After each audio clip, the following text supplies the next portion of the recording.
can 100% renewable energy power the world?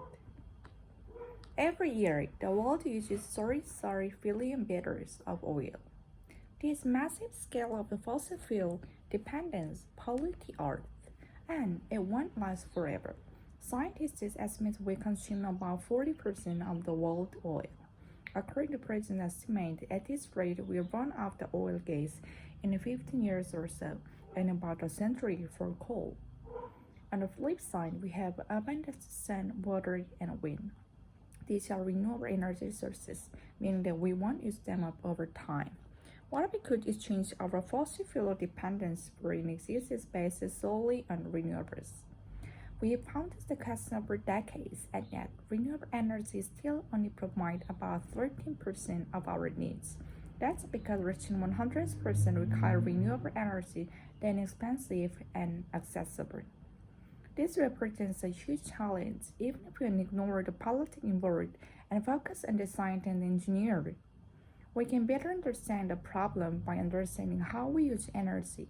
Global energy use is diverse and complex system, and different elements require our own solutions. But for now, we focus on two of the most familiar in everyday life, electricity and liquid fuels. Electricity power blaster furnace, elevator, computer, and all manner of things in homes, businesses, and manufacturing. Meanwhile, liquid fuels play a crucial role in almost all forms of transportation. Let's consider electrical pollution first. The great news is that our technology is already advanced enough to capture all the energy from renewables, and there is ample supplies. The sun continues to radiate about 173 quadrillion watts of solar energy at the Earth, which is almost 10,000 times our present needs. It's been estimated that surface that spans several hundred thousand kilometers will be needed to power humanity at our present usage level. So why don't we believe that? Because there are other floaters in the way, like efficiency and energy transportation. To maximize efficiency, solar plants must be located in areas with lots of sunshine years around, like desert. But those are far away from densely populated regions where energy demand is high. There are other forms of renewable energy we could draw from, such as hydroelectric, geothermal, and biomasses, but they also have limited space on availability and application. In principle, a connected electrical energy network with power line crisscrossed above would enable us to transfer power from where it's generated to where it needed. By building a system of scale based on astronomical prices tag, we can lower the cost by developing advanced technology to capture energy more efficiently. The infrastructure for transfer energy would also have changed drastically.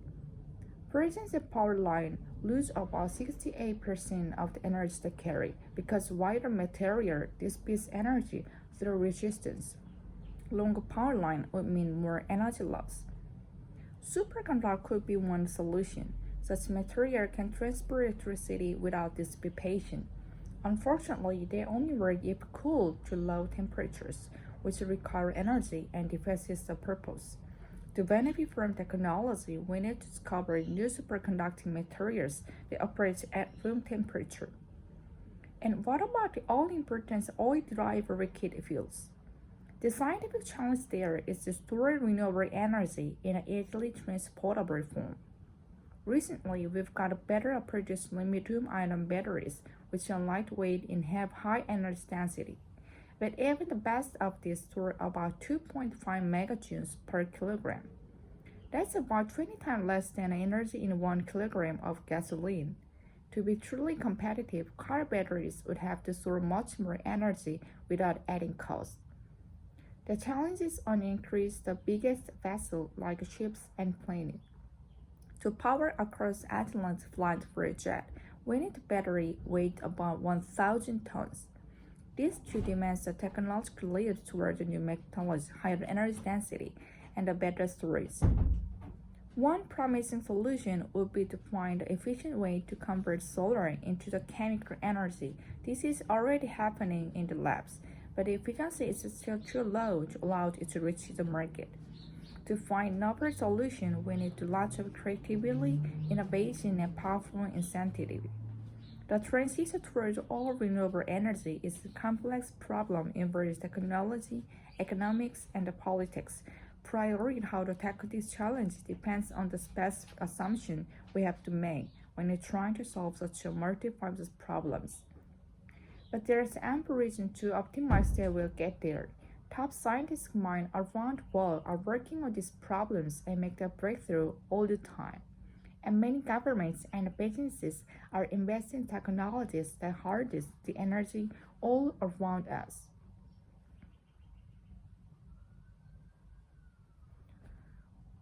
One more. Every year, the world uses 35 billion barrels of oil. This massive scale of fossil fuel dependence pollutes Earth, and it won't last forever. Scientists estimate we consume about 40% of the world oil. According to previous estimates, at this rate we'll run out of oil and gas in 15 years or so, and about a century for coal. On the flip side, we have abundance of sun, water, and wind. These are renewable energy sources, meaning they won't be up over time. What if we could exchange our fossil fuel dependence for existence based solely on renewables? We found just a question for decades, and yet renewable energy still only provides about 13% of our needs. That's because reaching 100% requires renewable energy that's inexpensive and accessible. This represents huge challenge, even if we ignore the politics involved that focus on science and engineering. We can better understand the problem by understanding how we use energy. Global energy is a diverse and complex system, and different elements require our own solutions. But for now, we focus on two of the most familiar in everyday life, electricity and liquid fuels. Electricity powers blast furnaces, elevators, computers, and all manner of things in homes, businesses, and manufacturing. Meanwhile, liquid fuel play a crucial role in almost all forms of transportation. Let's consider the electrical portion first. The great news is that our technology is already advanced enough to capture all the energy from renewable, and there's ample supply.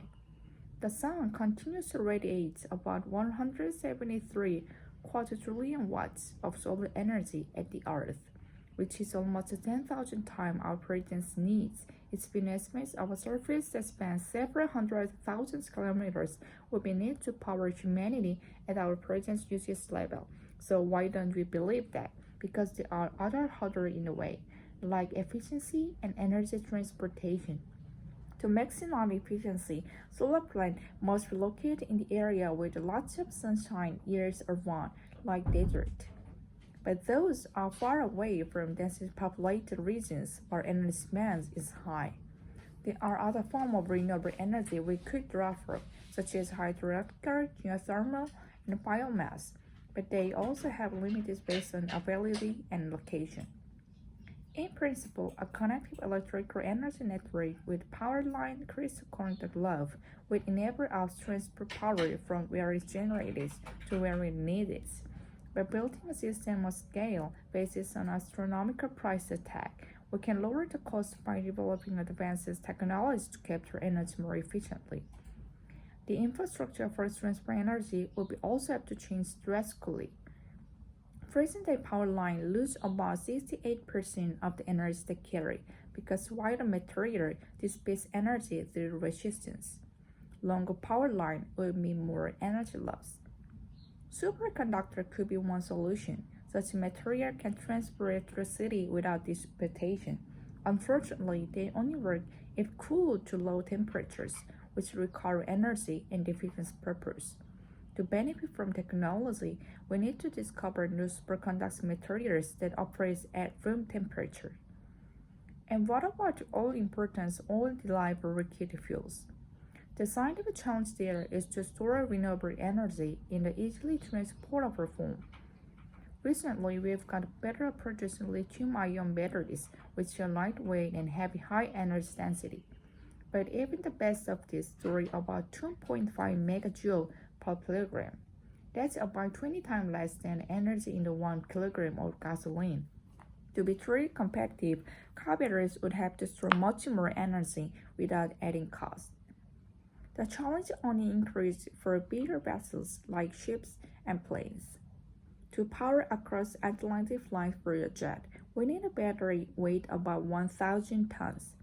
This too demands a technological leap toward a new material, higher energy density, and a better storage.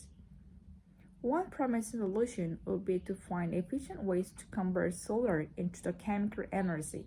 This is already happening in the labs, but the efficiency is still too low to allow this to reach the market.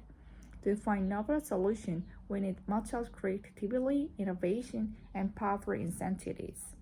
The transition toward all renewable energy is a complex problem involving technology, economics, and politics. Prioritizing how to tackle this challenge depends on the specific assumptions we have to make when we try to solve such a multifaceted problems. But there is ample reason to optimize as we get there. Top scientists in mind around the world are working on these problems and making a breakthrough all the time. And many governments and businesses are investing in technologies that harness the energy all around us.